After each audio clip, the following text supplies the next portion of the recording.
Débora, o Richard novamente. Eu queria saber de ti se tem alguma dificuldade a mais que tu encontra para fazer a transmissão ao vivo, né? Geralmente, até quando é em rede também, de repente vai transmitir um jogo, um Inter e Flamengo, de repente que vai passar para o Brasil inteiro. Tem uma dificuldade, gera uma expectativa maior, e se tu já chegou a cometer, de repente, alguma gafe, algum engano durante alguma transmissão desse tipo, e como que tu saiu dessa gafe? A gente tem, na hora da transmissão, a gente tem uma responsabilidade muito grande, porque a gente tem que contar a história do jogo dentro do campo, né? A gente tem que estar atento a tudo que acontece, a gente tem que ficar de olho no Bandeira, no Gandula, no banco de reservas, no treinador, no jogador em campo que está mancando, porque o narrador está mais preocupado com a bola e o que está acontecendo extra, a gente tem a responsabilidade. Muitas vezes, a responsabilidade aumenta porque a gente, além da transmissão, a gente está fechando matéria, VT, né? E aí termina o jogo, a gente já tem que passar o texto pela linha de serviço, gravar a passagem pela linha de serviço. A gente não tem tempo nenhum de pensar no texto, a gente tem que pensar durante a transmissão. Então, além de ficar escrevendo tudo que está acontecendo, a gente tem que ficar atento ao que está acontecendo, né? Então, exige uma atenção redobrada, assim.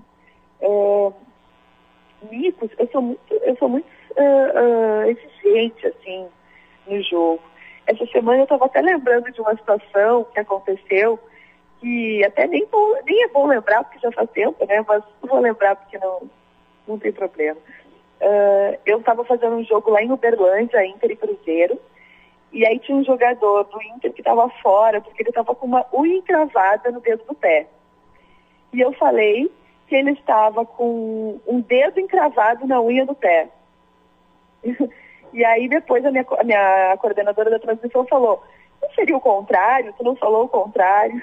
E eu, será que eu falei? Porque na hora a gente acaba não se dando conta, né? O Grito, que tem muito exemplo do finuto minal, né?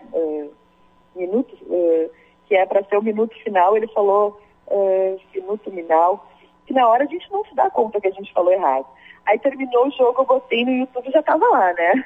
Que eu tinha falado do dedo encravado na unha do pé, quando era o contrário. Mas geralmente, assim, a dificuldade maior é quando vem um time que os jogadores não são tão conhecidos, termina o jogo, ele é o primeiro que sai. Aí tem que ficar olhando atrás da camisa para ver o número, para na tua escalação ver o nome e saber quem é o jogador, né? Porque nem todos são aqueles que estão na mídia, que são tão conhecidos. Mas mico, assim, durante uma transmissão, não tô me lembrando, não. Eu peço desculpas para vocês que eu tô praticamente sem voz, tô bem rouca, tô gripada, mas acho que tá saindo direitinho, né? Tá, tudo certo, tá saindo bem. Só para fazer mais uma pergunta em relação à questão dos VTs. Você falou agora há pouco sobre o VT que tem que fechar durante o jogo também, mas durante a semana fecha também VTs de treinos, do time para o jogo. Como é que é essa questão dentro de uma rede? Você trabalha na RBS Porto Alegre, em relação a fechar um VT que possa talvez passar em rede nacional. Como é que é trabalhar isso, essa questão de conseguir um VT que passe a rede nacional, que passe no Jornal Nacional ou no Globo Esporte? Como é que funciona isso? Bom, hoje em dia, atualmente, eu sou mais apresentadora do que repórter. Quando eu vou para a rua, eu mais faço transmissão do que reportagem. Mas como é que acontece?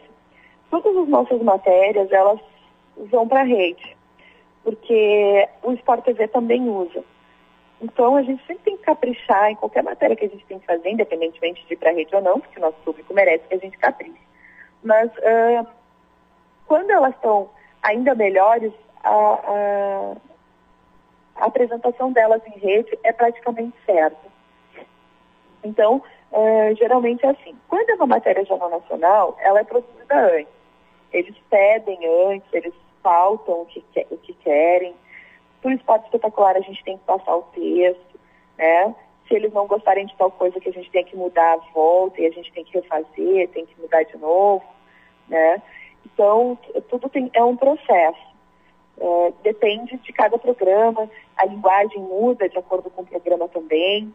Se a gente está fazendo uma matéria para o Bom Dia Brasil, a gente tem que cuidar que a senhora que assistiu o Bom Dia Brasil não conhece o que é G4. A mesma coisa para o RBS Notícias. A gente fecha uma matéria para o nosso RBS Notícias aqui. As pessoas não sabem, muitas vezes, o que é G4, não sabem o que é 442. Então, a gente tem que ser mais específico no texto. Mas geralmente quando a matéria é para a rede, a gente tem que conversar com o editor de lá, saber o que se espera da matéria, conduzir o texto de acordo com o que eles pediram, passar o texto para eles avaliarem, corrigirem, mudarem algumas palavras, devolvem para a gente, aí é que a gente grava e edita. Débora, é Moisés novamente. E experiência internacional, você já fez? Libertadores? Já cobriu? Fiz. O último jogo que eu fiz agora internacional não foi nem esse ano, foi ano passado, que foi Inter e Jorge Wilstermann na Bolívia, na altitude, que eu e o Damião passamos mal. Será que isso aí dá para contar nos micos? Era um calor de 40 graus e eu estava ardendo em febre, tremendo de frio lá na altitude. O Damião estava tonto, teve que ser substituído, não enxergava, no final do jogo estava cego, né? Mas é uma experiência muito bacana, ao mesmo tempo que é muito cansativa, porque quando a gente viaja, a gente o que menos faz é dormir e descansar. Porque geralmente o fuso horário é outro, a gente gera matéria pela internet, a internet nos hotéis fora do Brasil geralmente é muito ruim a conexão, às vezes 1 minuto de material demora 4 horas para chegar no Brasil. Enquanto não chega aqui, a gente não consegue ficar tranquilo, porque a gente sabe que daí não vai entrar, né? Se não chegou aqui, não vai entrar. Então, é uma pressão muito maior quando a gente faz jogo fora. Débora, Jonathan novamente, boa noite. Oi. Você agora há pouco falou um pouquinho do teu Facebook, da forma como você escreve, e me chamou a atenção que, geralmente, jornalistas esportivos que precisam, às vezes, se segurar para não fazer comentários nas suas matérias, né? Precisam ser imparciais, buscar aquela isenção. Acabam encontrando na internet uma alternativa de desabafo. E eu não vi isso no teu Facebook, nas tuas redes. Mais assim, você falando sobre a tua experiência de estar trabalhando com isso, né? De estar falando do dia a dia, de ser repórter. E não dando pitaco de como o técnico devia fazer, como o jogador devia se comportar. Queria que tu falasse um pouquinho sobre isso, assim, sobre esse tipo de atitude do jornalista, principalmente esportivo.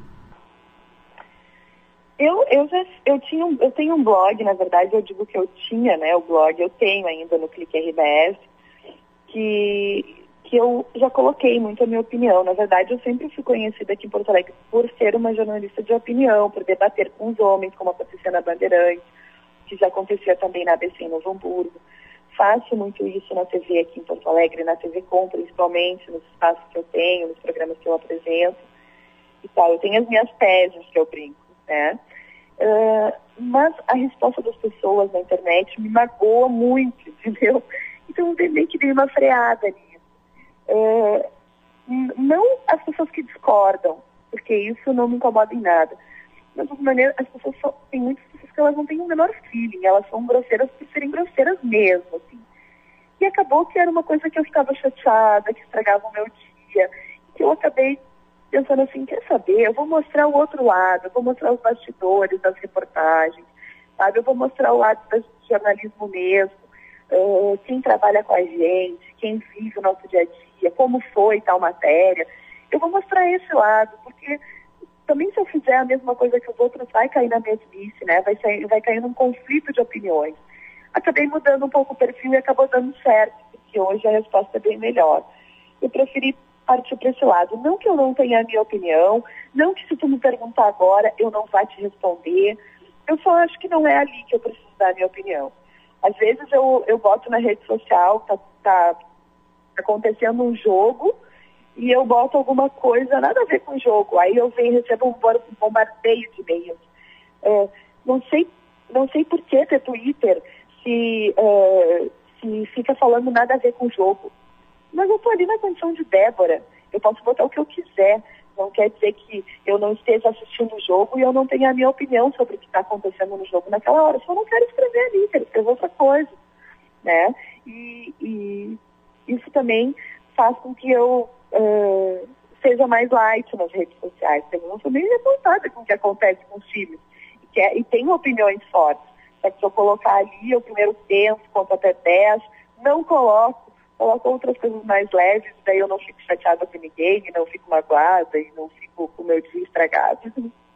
Muito bom. Débora, eu acho que te exploramos o suficiente, né? Acabasse dando uma aula para nós aqui da tua experiência, muito interessante, e a gente torce que com o silêncio que você fará a partir de agora, consiga recuperar a voz aí que a gente fez você gastar, mas foi muito interessante porque você respondeu a 17 perguntas diferentes dos nossos acadêmicos aqui, que certamente gostaram muito do contato e esperamos ter outras oportunidades. Ficamos na audiência e na torcida pela extraordinária profissional que tu és, viu, Débora?